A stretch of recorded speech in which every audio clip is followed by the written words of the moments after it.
Thanks, Courtney. If you have jailbroken your iPhone, make sure you remember to change the default root password. Jailbreaking an iPhone usually involves enabling SSH, and few people change the default root password from Alpine after they do.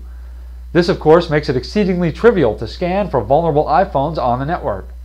One enterprising person in the Netherlands, who uses the email Pure Infinity, did just that on the T-Mobile network.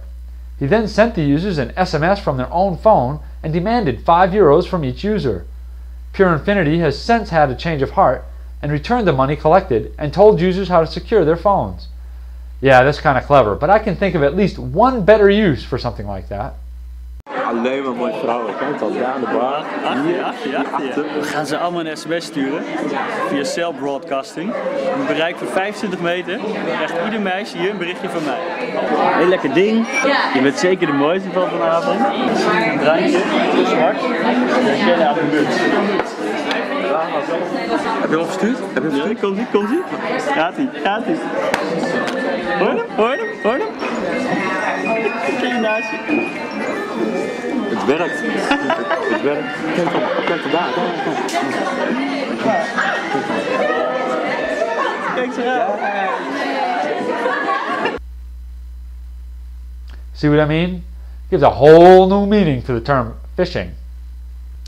It's been a busy week on the front lines of the copyright wars. First, a massive secret DMCA-style international treaty has been leaked online, which would drastically change the internet as we know it if it ever becomes law, including things like the dreaded 3 strikes rule. Second, Dutch courts forced the Pirate Bay offline, causing 300% surge in other trackers going online attempting to meet the BitTorrent demand. The Pirate Bay returned a few days later, at least they were accessible when we went to press. And third, due to the Lisbon Treaty being signed by all European Union member states, the Pirate Party has gained another seat in the European Parliament. The second Pirate Party seat will be occupied by the 22-year-old Amelia Andersdotter, who will become the youngest member of the European Parliament. The FDIC has issued a special alert to banks about the recent rise in money mules in conjunction with Trojans and keyloggers to siphon money out of online banking accounts. In addition, the FBI has increased its total of attempted thefts to $100 million, up from $40 million just last week. Evidently, the bad guys have resorted to DDoSing the banks to prevent them from recalling the electronic funds transfers. They have also started to use shadow accounts in an attempt to protect their mules from detection.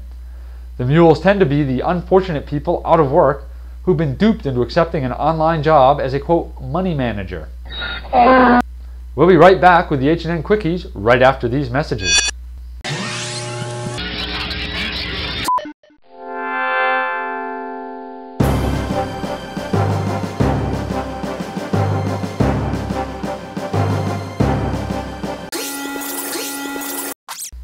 Welcome back to HNNCast.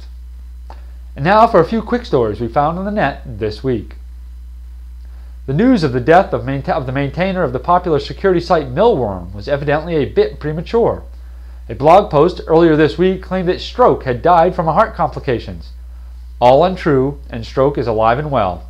The Department of Homeland Security has announced that the U.S. Computer Emergency Readiness Team, or CERT, will move in with the National Coordinating Center for Telecommunications and the National Cybersecurity Center. The groups will live at the National Cybersecurity and Communications Integration Center in Arlington, Virginia, which opened this week. Are you confused yet? Good.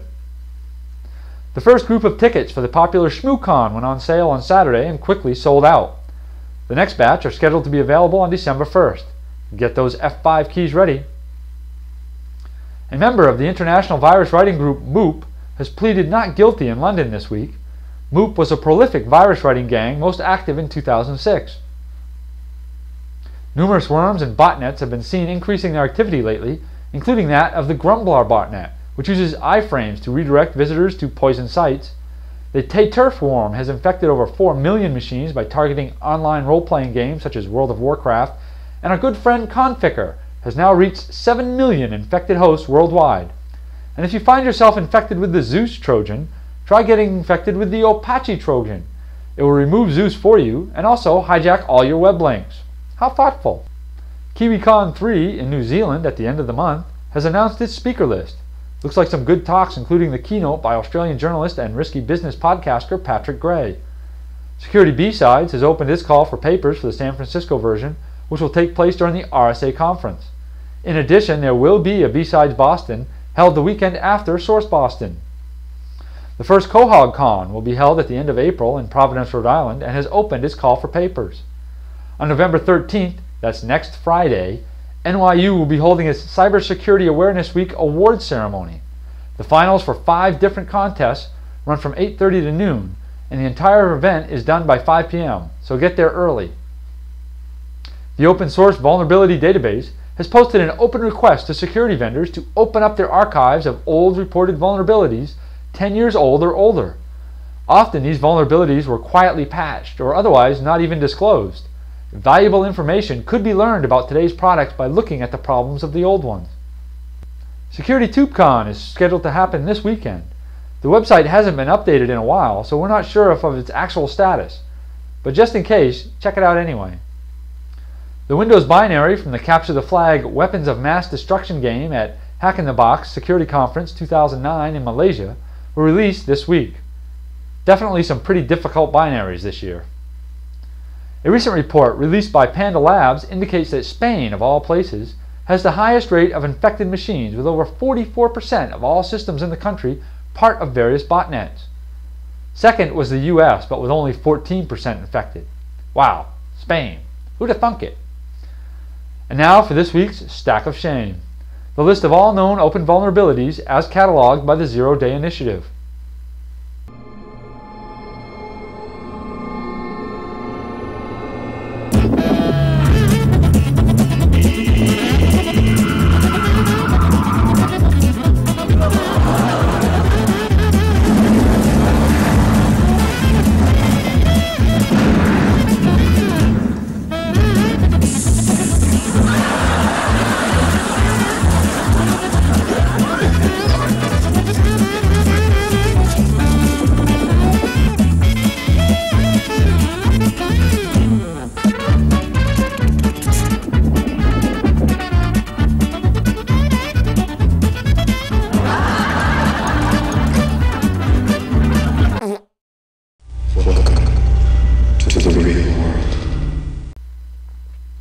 That's it for this week's HNNCast.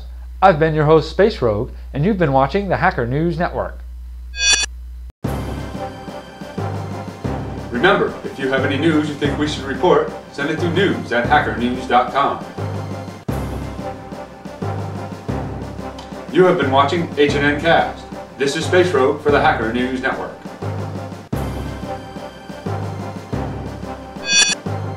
Fun to do bad things.